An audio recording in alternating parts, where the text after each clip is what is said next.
अस्सलाम वालेकुम। सना मंजिल में आप सबका स्वागत है। कैसे हो आप सब? उम्मीद है कि आप सब ठीक होंगे। अल्हम्दुलिल्लाह से मैं भी बिल्कुल ठीक हूँ। पिछले व्लॉग को मैं कहाँ पे एंड की थी ना, वहीं से ये वाला व्लॉग भी स्टार्ट हो जाता है।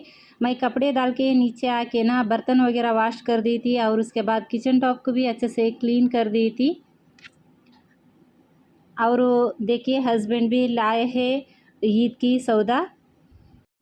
ईद के लिए सेवइयाँ वगैरह ना मैं ग्रॉसरी के साथ नहीं लेती हूँ। ईद जब नज़दीक होता है तो तभी लेना अच्छा लगता है। और देखिए यहाँ पर सेवइयाँ मंगाई हूँ और कुछ ड्राई फ्रूट्स भी मंगा लिया है। घर पे तो काजू बादाम थे लेकिन कुछ ड्राई फ्रूट्स नहीं थे तो यहाँ पर मंगा लिया है। तरबूज की बीज, चिरंजी और पिस्ता और अखरोट मंगा लिया है। और बाकी चीज़ों को तो मैं ग्रॉसरी के साथ लेके आ गई हूँ। तो ईद की शीर कुरमा बनाने के लिए सारी चीज़ें आ चुके हैं अभी। फ़िलहाल तो मैं बर्तन वगैरह वॉश कर दिया है, किचन टॉप को भी क्लीन करके रखा है। तो अभी पूरा घर में झाड़ू लगाना है और पोछा भी लगाना है। फ़िलहाल टाइम हो रहे हैं 9:40। आप सोच रहे होंगे इस टाइम पे क्यों झाड़ू पोछा करके। आपको तो पता है ना, 26वां रोज़ा अभी पूरा हो चुका है तो अभी 27वां रोज़ा स्टार्ट हो गया है। आज है दुगाने लैलतुल कदर की रात। यानी हम लोग औरत लोग भी मस्जिद जाते हैं नमाज़ पढ़ने के लिए। आदमियों के साथ बराबर में आज हमारी नमाज होती है मस्जिद में। तो हम लोगों को निकलना है अभी। मतलब समझ लीजिए 2 बजे के जमात है तो 1:30 बजे के करीब हम लोग निकलना है। तो मैं जल्दी से घर को ना साफ़ सफाई कर लेती हूँ और उसके बाद घर में ना ऊद वगैरह डाल के पानी वगैरह नहा के नया कपड़े पहन के निकलते हैं मस्जिद के लिए। इस दुगानी रात की नमाज को तो हमारे हुज़ूर सल्लल्लाहु अलैहि वसल्लम पूरी उम्मत के लिए दुआ करके अल्लाह पाक से कबूल फरमा के लेके आए थे। तो आज के दिन का रात ना बहुत ही ख़ास होता है। और आज के दिन रात नमाज़ पढ़ के दुआ करने से सारे गुनाह माफ़ होते हैं और 1000 सालों की सवाब भी मिल जाती है। तो पूरी उम्मत के लिए 1000 साल की सवाब एक इंसान से एक रात नमाज़ पढ़ने से मिलती है। तो समझ लीजिए हम लोगों की उम्र कितनी होगी, उतनी उम्र में कितनी रात मिलेंगे हम लोगों को, उतनी रातों की उतनी 1000 साल सवाब मिल जाती है। तो हमारी इसलिए दुगाने लैलतुल कदर की इस रात की नमाज़ हर कोई ज़रूर से ज़रूर पढ़ना चाहिए। मैं बहुत ही खुशनसीब समझती हूँ कि मुझे ये वाली रात की नमाज़ अल्लाह ने अता फ़रमाया है और मैं बहुत ही खुश हूँ कि आज मस्जिद जाके मैं नमाज़ पढ़ सकती हूँ करके। मैं पूरी तरीके से इस्लामिक बातों को तो नहीं जानती हूँ लेकिन कुछ कुछ सीख रही हूँ, कुछ कुछ सुन रही हूँ। तो उन्हीं बातों को मैं यहाँ पर शेयर किया है। अगर इन बातों में कोई बात मुझसे गलती से निकल गई हो तो मैं माफ़ी चाहती हूँ आप लोगों से। और यहाँ पर देखिए मैं सहरी की भी तैयारी कर दे रही हूँ। घर का सारा सफाई हो चुकी है तो सबसे पहले ना सहरी के खाना बना के रख देती हूँ और उसके बाद जाके ना शावर वगैरह लेके कपड़े वगैरह नया वाले पहन लेते हैं। क्योंकि हम लोग मस्जिद से आए तक ना 3 बज जाते हैं और 3 बजे आके ना मुझे कुकिंग करना पॉसिबल नहीं होता है। तो अभी से ही मैं कुकिंग स्टार्ट कर दिया है।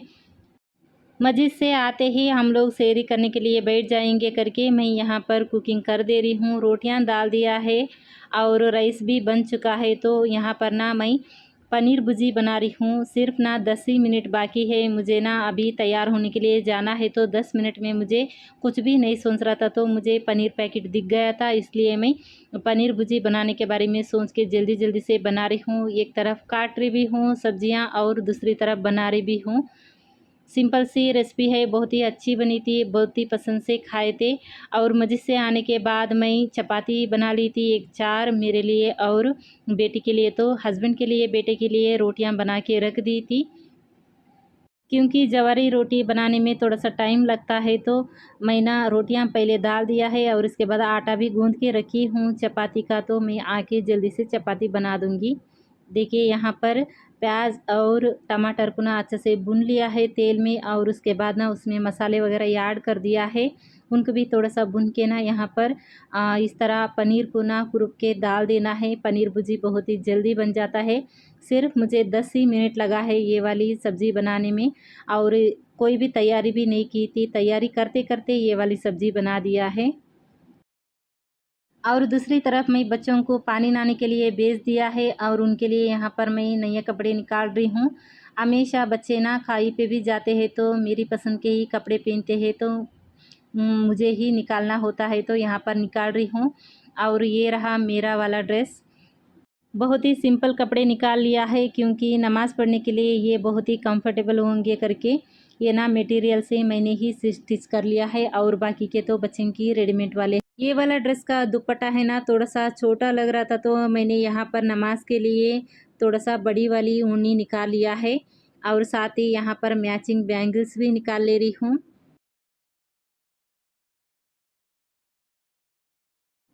और हस्बैंड तो पहले से ही रेडी होके बैठ गए हैं, तो हम लोगों के ही इंतज़ार है।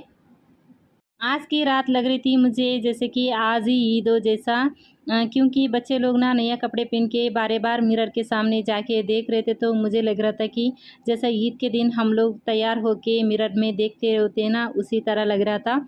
और ये वाला टोपी नमाज की टोपी ना मैं पिछली साल अजमेर गई थी ना तब लेके आई थी। आज तक इसे पिनाई नहीं, तो आज के दिन मैं ये वाली टोपी ना बेटे को पिना रही हूँ, और उसकी कुर्ते के साथ ना ये बहुत ही परफेक्ट मैच भी हो रहा था। अभी मैं नमाज की ओढ़नी को भी इस्त्री कर लिया है, अभी जाने का टाइम भी आ गया है। ये वाला क्लिप है हम लोग मस्जिद जाके आने के बाद की है, और ये ना आके सोफ़े पे सो गई थी, और मिम्मी तो बाहर चले गई थी, तो हम लोग ना दरवाज़े बंद करके गए थे ना, ये ना सोफ़े पे आके सो गई थी, और मैं आके ना इसे उठा रही थी। और उसके बाद हम लोग सैरी करने के लिए बैठ गए हैं। अल्हम्दुलिल्लाह से हम लोगों की दुगाने लैलतुल क़द्र की नमाज़ बहुत ही अच्छी थी, बहुत ही ख़ास थी। और जैसे कि मस्जिद में जाके अल्लाह अकबर करके नमाज के लिए खड़े हो गए थे ना, तब से लेके एंड तक मेरी आंसू नहीं रुक रहे थे। पता नहीं क्यों कि एकदम से मेरा दिल ना भर चुका था, बहुत सारे आंसू ना मेरे पे दबा के रखे हुए थे, तो जाके मैं अल्लाह के घर ना आंसू बहा के आ गई हूँ। और पता नहीं बहुत सारे सवाल थे अल्लाह से पूछने के लिए, बहुत सारी दुआएं थे, लेकिन मैं कुछ भी नहीं मांग पाई, सिर्फ रोते गई और नमाज अदा करके आ गई हूँ। और जब नमाज़ पढ़ के और सैरी करके हम लोग ऊपर आ गए थे ना वॉक के लिए, ये देखिए ये घर के बाहर गया था ना, ये आके यहाँ पर ढाबे पे सो गया था यहीं पे, तो हम लोग इसे नीचे लेके आ गए हैं थोड़ा सा लाड़ प्यार करके। और उसके बाद फजर नमाज़ पढ़ के हम लोग सो गए थे। और ये है दिन की टाइम, घर के सारे काम हो चुके हैं, तो आज वेडनेसडे है तो मार्केट लगती है वेजिटेबल्स की, तो मैं गई थी वेजिटेबल्स लाने के लिए। देखिए मैं बहुत सारे वेजिटेबल्स लेके आ गई हूँ। इसी वीक में ईद भी होने वाली है, तो मुझे ना बहुत सारे वेजिटेबल्स चाहिए थी, जैसे कि ये वाले कुकुम्बर, चटनी बनाने के लिए, दही चटनी बनाने के लिए कुकुम्बर चाहिए थी, तो यहाँ पर मैं बहुत सारे कुकुम्बर लेके आ गई हूँ, बहुत ही फ्रेश थे ये वाले। और धनिया पत्ती पुदीना भी मैं बहुत सारा लेके आ गई हूँ, और इनको ना ऐसे ही छोड़ देती हूँ। फ़िलहाल हॉल में इफ्तार की तैयारी कर देती हूँ। यहाँ पर इफ्तार की तैयारी करने के लिए आ गई हूँ। आज था हस्बैंड की दावत, मैं बच गई, और बहुत सारे चीज़ें बनाने की ज़रूरत नहीं होती है, बहुत ही कम चीज़ें बना रही हूँ। यहाँ पर ना साबूदाने के वड़े बना रही हूँ, और कुछ जूसेस बना रही हूँ। यहाँ पर पाइनएप्पल की जूस बना दिया है। और यहाँ पर मैं साबूदाने के वड़े बना रही हूँ, तो मुझे लगा कि ये वाला रेसिपी मुझे अलग से शूट करना चाहिए दूसरी वाली चैनल के लिए, तो यहाँ पर मैं अलग से ये वाला वीडियो बना रही थी। चलिए फिर आप लोग भी थोड़ा सा शॉर्टकट में देख लीजिए इस रेसिपी को किस तरह मैं बनाई हूँ करके। सबसे पहले ना साबूदाना लिया है 1 कप, इनको ना मैं मार्केट जाने से पहले भिगो के रखी थी, समझ लीजिए 1 घंटा भिगा होगा। और उसके बाद उसमें से ना पानी छान लेना है, उसमें ना 2-3 आलू को ना उबाल के डाल रही हूँ यहाँ पर मीडियम साइज़ के। और आधा कप लिया है मूंगफली की बुकनी, थोड़ा सा दरदरा पीसा है मूंगफली को भून के। और इसमें ग्रीन चिली जाएंगे 3 से 4, आपके टेस्ट के हिसाब से डाल सकते हो। और थोड़ा सा धनिया पत्ती, और अदरक को भी यहाँ पर मैं कुरुप के डाल रही हूँ। आप चाहे तो जिंजर गार्लिक पेस्ट भी डाल सकते हो। और आधा चम्मच डाला है जीरा, और आधा चम्मच डाला है पेपर पाउडर, और स्वाद के लिए नमक। अब इन सारे चीज़ों को अच्छे से मिक्स कर लेते हैं, वड़े की कंसिस्टेंसी आना चाहिए। अगर ये वाला बैटर आपका ढीला हो गया ना, इसमें 2-3 चम्मच चावल की आटा भी मिक्स कर सकते हो। देखिए इस तरह होना चाहिए। अभी इनको तलने के लिए ऑयल को गर्म कर लेते हैं जल्दी से।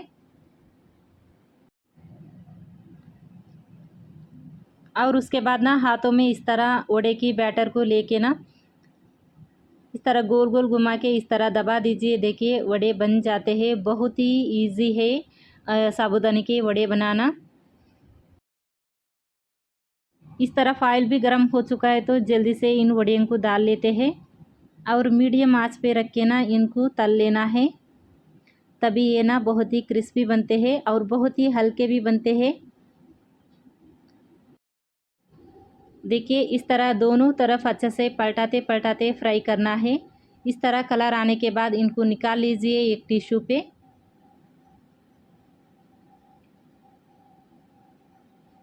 देखिए बहुत ही मज़े के बनते हैं साबूदाने के वड़े। बहुत ही हल्के भी होते हैं, बिल्कुल भी हेवी नहीं लगते हैं, बहुत ही क्रिस्पी बनते हैं। देखिए बहुत ही कुरकुरे बनते हैं। इसे ना मैं केचप के साथ सर्व कर दिया है। और इस बीच में हो गई थी इफ्तार की टाइम तो मैं जाके रोज़ा खोल के आ गई हूँ और नमाज़ अदा करके भी। और जो भी वेजिटेबल्स मैंने हॉल पे छोड़ी थी ना उन सारी चीज़ों को अच्छे से वॉश करके फ्रिज में अरेंज कर लिया है। अभी यहाँ पर डिनर की टाइम हो रहा था तो मैंने यहाँ पर पोहा बना लिया है। आज कुछ भी ज़्यादा हेवी चीज़ नहीं बनाई हूँ। मैं और बेटी के लिए यहाँ पर पोहा बनाया है और मेरे लिए चाय बना लिया है। अभी ना ईशा का भी टाइम हो रहा था ना, हस्बैंड भी आ चुके हैं नमाज़ पढ़ के तो मैं ना ये सारी चीज़ों को लेके ऊपर जाने वाली हूँ टेरेस पे। क्योंकि प्लांट्स को ना 2-3 दिन हो चुके हैं तो पानी ही नहीं दिया है, तो पानी देकर और ये वाला डिनर भी करके नमाज भी वहीं पे पढ़ के आ जाऊँगी। बस आज के वीडियो इतना सा ही था। आई होप आप लोगों को अच्छा ही लगा होगा। अच्छा लगा तो वीडियो को लाइक कर देना और चैनल को सब्सक्राइब कर लेना। मैं फिर मिलती हूँ एक और अच्छी वीडियो के साथ। तब तक के लिए आप लोग खुश रहिए, स्वस्थ रहिए। अल्लाह हाफिज़।